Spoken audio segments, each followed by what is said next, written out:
உலகெங்கும் வாழும் அன்பான தமிழ் உள்ளங்களுக்கு அநேக கோடி வணக்கங்கள். நல்ல நேரம் நிகழ்ச்சியூடாக நல்லதே நினைப்போம், நல்லதே நடக்கும், நலமாயிருப்போம். இன்றைய தினம் 29ஆம் திகதி 6ஆம் மாதம் 2026 சோமவாசரம் என்று சொல்லக்கூடிய திங்கட்கிழமை. பராபவ வருடம் ஆனி மாதம் 15ஆம் நாள். பூரணை திதி, மூல நட்சத்திரம், சித்த யோகம், பூரணை விரதம் இருக்க வேண்டிய நாள். இன்றைய தினம் ராகு காலம் 7:30 மணி முதல் 9 மணி வரை. இன்றைய தினம் யமகண்டம் 10:30 மணி முதல் 12 மணி வரை. இன்றைய தினம் நல்ல நேரம் 12 மணி முதல் 1:30 மணி வரை. இன்றைய தினம் குளிகன் நேரம் 1:30 மணி முதல் 3 மணி வரை. இன்றைய தினம் ரோகிணி நட்சத்திரக்காரர்களுக்கு சந்திராஷ்டம தினம். ரோகிணி நட்சத்திரக்காரர்களுக்கு சந்திராஷ்டம தினம். சூலம் கிழக்கு, பரிகாரம் தயிர். என்ன நேர்களே, வாருங்கள் இனி இன்றைய தினத்திற்குண்டான ராசி பலன்களை பார்க்கலாம்.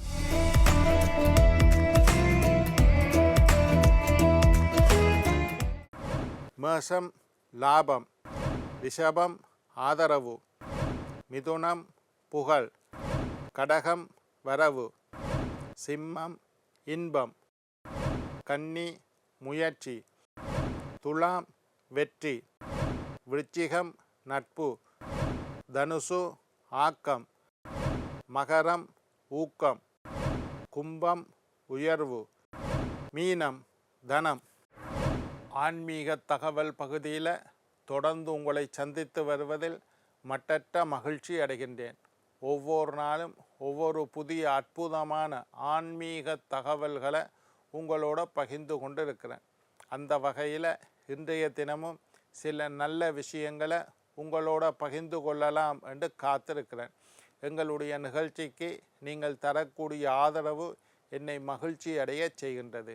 எங்களுடைய நிகழ்ச்சி சம்பந்தமாக ஆன்மீகம், ஜோதிடம், வாஸ்து சம்பந்தமாக உங்களுக்கு ஏதாவது சந்தேகங்கள், கேள்விகள் இருப்பின் சக்தி டிவி நல்ல நேரம் நிகழ்ச்சி தயாரிப்பாளர் கீழ்கண்ட முகவரிக்கு கடிதம் மூலம் என்னை தொடர்பு கொண்டால் தொடர்ந்து வரக்கூடிய நிகழ்ச்சிகளில் தகுந்த கேள்விகளுக்குண்டான பதில்களை தொகுத்து தர காத்திருக்கின்றேன். சரி, இன்றைக்கு என்னத்தை பற்றி பார்க்க போகிறோம்னா, சிவனுக்கு பிடித்த அபிஷேக பொருட்கள்.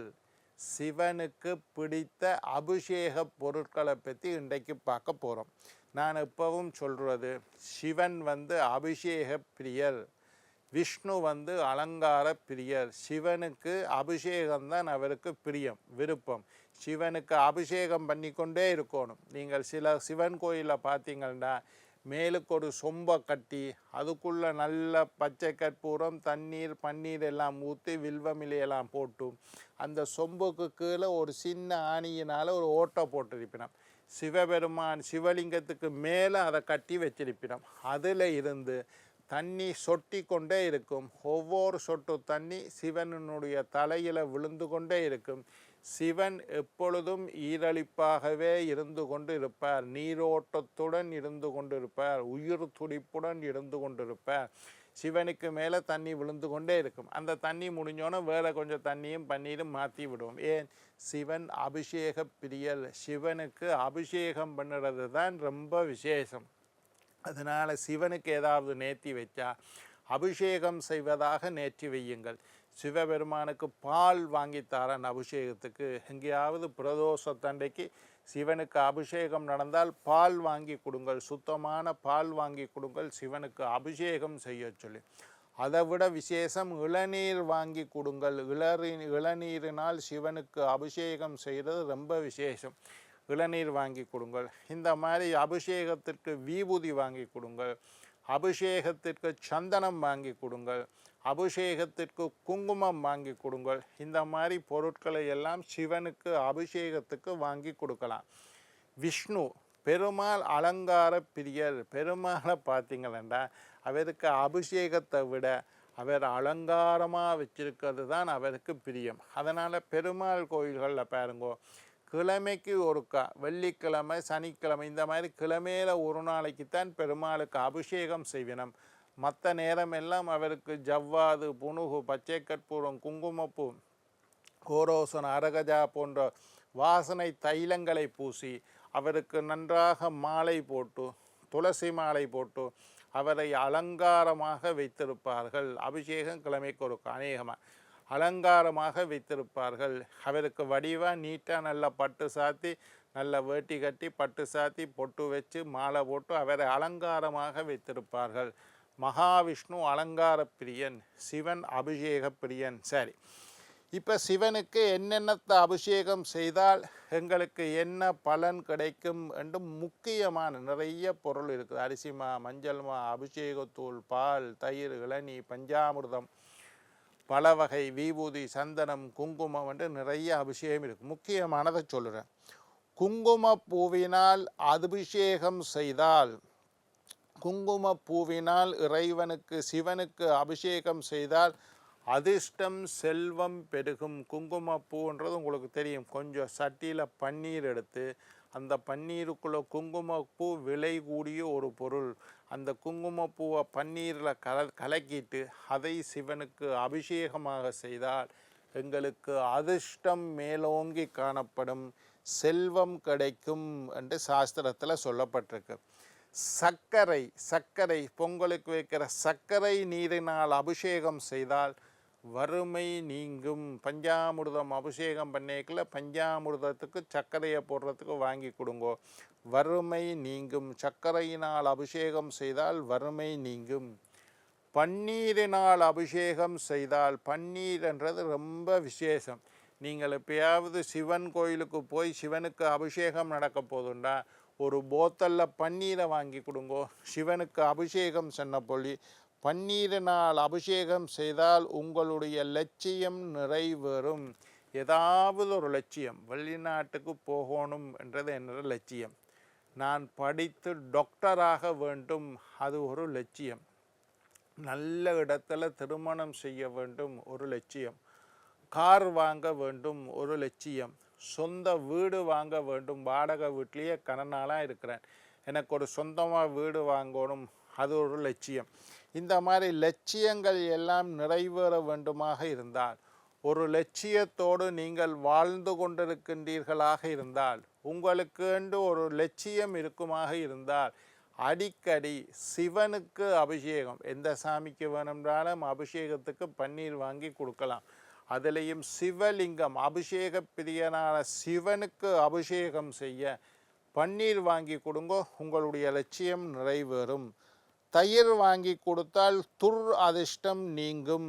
அதிர்ஷ்டம், நான் என்னமோ துரதிர்ஷ்டசாலி ஐயா, எனக்கு அதிர்ஷ்டம் என்றது என் வாழ்க்கையில் ஒரு நாளும் வேலை செஞ்சதில்லை. என்னத்துக்கு போனாலும் எனக்கு துரதிர்ஷ்டமாக தான் இருக்குது. என்னுடைய துரதிர்ஷ்டம் நான் அவரை பார்க்க முடியல. என்னுடைய துரதிர்ஷ்டம் எனக்கு வெளிநாட்டுக்கு போக விசா கிடைக்கல. என்னுடைய துரதிர்ஷ்டம் எனக்கு நல்ல மனைவி அமையலை. இந்த மாதிரி சொல்லக்கூடியவர்கள் எல்லாம் தயிர் வாங்கி கொடுங்கள். தயிர் என்பது இறைவனுக்கு சிவனுக்கு அபிஷேகம் செய்ய மிகச்சிறந்த பொருள். துரதிர்ஷ்டம் உள்ளவர்கள், உங்களுக்கு நிம்மதி வேண்டும் என்று நினைக்கக்கூடியவர்கள் தயிர் வாங்கி கொடுங்க. நெய்யினால் சிவனுக்கு அபிஷேகம் செய்தால், நெய்யினால் அபிஷேகம் செய்தால் உங்களுக்கு வெற்றி கிடைக்கும், வலிமை கிடைக்கும். காரியத்தில் வெற்றி, ஒரு விளையாட்டுத் துறையில் வெற்றி, பரீட்சையில் வெற்றி, கோர்ட்டில் வழக்கில் வெற்றி. இந்த மாதிரி வெற்றியை விரும்பக்கூடியவர்கள் நெய்யினால் சிவலிங்கத்துக்கு அபிஷேகம் செய்ய நெய் வாங்கி கொடுங்கள். அது சுத்தமான நல்ல பசு நெய்யாக இருக்க வேண்டும். சந்தனத்தினால் அபிஷேகம் செய்தால் உங்களுடைய மதிப்பு, மரியாதை, கௌரவம், பட்டம், பதவி, அந்தஸ்து எல்லாம் அதிகரிக்கும். உங்களுடைய பெயருக்கு நல்ல விமர்சனங்கள் வர வேண்டுமாக இருந்தால், உங்களுக்கு நல்ல கௌரவம் கிடைக்க வேண்டுமாக இருந்தால், நல்ல பெயர் கிடைக்க வேண்டுமாக இருந்தால், நல்ல பட்டம் பதவி கிடைக்க வேண்டுமாக இருந்தால் சந்தனத்தினால் அபிஷேகம் செய்யுங்கள். தேன் அபிஷேகம், தேன் ரொம்ப விசேஷமானது. நான் ஒரு முறை ஒரு எபிசோட் பேசியிருக்கேன், எதை விட எது சிறந்தது. அதில் தேன், கருப்பஞ்சாறு, இந்த மாதிரி விஷயங்களை பற்றியெல்லாம் அபிஷேகத்துக்கு மிகச்சிறந்த பொருள்களில் ஒன்று தேன். சுத்தமான தேன், சுத்தமான தேனீக்களில் இருந்து எடுக்கப்பட்ட சுத்தமான தேனை சிவனுக்கு அபிஷேகம் செய்தால் வாழ்வில் இனிமை, நன்மை, நட்பு எல்லாம் கிடைத்தோங்கும். சந்தோஷமான வாழ்க்கை உங்களுக்கு அமைய வேண்டுமாக இருந்தால், உங்களுக்கு வாழ்க்கை இனிக்க வேண்டுமாக இருந்தால், மகிழ்ச்சியான, நிம்மதியான, சந்தோஷமான வாழ்க்கை உங்களுக்கு அமைய வேண்டுமாக இருந்தால், அடிக்கடி சிவனுக்கு அபிஷேகம் செய்ய தேனை வாங்கி கொடுங்கள். கோயிலில் போய் காலையில் ஐயாட்ட இல்லை ராத்திரியே போய் ஐயா காலையில் சிவனுக்கு அபிஷேகம் பண்ணிக்கல என்னோட கணக்கில் இந்த காப்போத்தல் தேனை சிவனுக்கு ஊற்றிடுங்கன்னு சொன்னால் அவர் செஞ்சுட்டு அவருக்கு ஒரு தட்சணையை கொடுத்தா அவர் செஞ்சுட்டு போகிறார். இல்லை பிரதோஷ தண்டைக்கு சிவன் கோயிலில் அபிஷேகங்கள் நடக்கும். ஒவ்வொரு பிரதோஷத்துக்கும் சிவனுக்கு அபிஷேகம் நடக்கும். அல்லது நீங்களே ஒரு அபிஷேகத்தை புக் பண்ணி செய்யலாம். அல்லது நீங்கள் ஒரு பொருளை வாங்கி அபிஷேகத்துக்கு கொடுக்கலாம். தேன் அபிஷேகம் செய்தால் வாழ்வில் இனிமை, நன்மை, நல்ல பெயர் உண்டாகும். வில்வ இலை ஒரு தண்ணியை ஒரு சுடத்தில் தண்ணீர் எடுத்து அதுக்குள்ளே கொஞ்சம் பச்சை கற்பூரம், கொஞ்சம் பன்னீர் போட்டு அது நிறைய வில்வ இலையை போட்டு அந்த வில்வ இலை ஊறிய நீரினால் சிவனுக்கு அபிஷேகம் செய்தால் எல்லா விதமான துன்பங்களும் முடிவடையும். துன்பங்கள் எல்லாம் நீங்கும். துன்பங்களுக்கு எல்லாம் ஒரு முடிவு கிடைக்கும். நீங்கள் நினைத்தது நடக்கும். புதிய முயற்சிகள் வெற்றியளிக்கும். பொருளாதாரத்தில் முன்னேற்றம் ஏற்படும். வாழ்வில் இருந்து வந்த கணவன் மனைவிக்கு இடையில பிரச்சனை, அதனால் ஒரு துன்பம், அந்த துன்பம் இல்லாமல் போகும். என்னோட வாழ்க்கையில் கடன் தொல்லை ஐயா, அது ஒரு பெரிய துன்பமாக இருக்குது, அந்த துன்பம் இல்லாமல் போகும். என்னுடைய பிள்ளைகள் ஒழுங்காக படிக்கணும் இல்லையா, என்னட்ட வீடு, வாகனம், வாசல் எல்லா வசதியோடு இருக்கிறேன், ஆனால் பிள்ளைகள் ஒழுங்காக படிக்கணும் இல்லை, பிள்ளைகளுக்கு படிப்பு வருதில்லை, அது ஒரு வகையான துன்பம். அந்த துன்பம் நீங்கிவிடும். இந்த மாதிரி வில்வ இலை சிவனுக்கு பிரியமான பொருள்.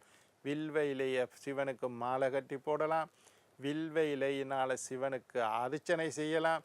வில்வ இலையினால் சிவனுக்கு அபிஷேகம் செய்யலாம்.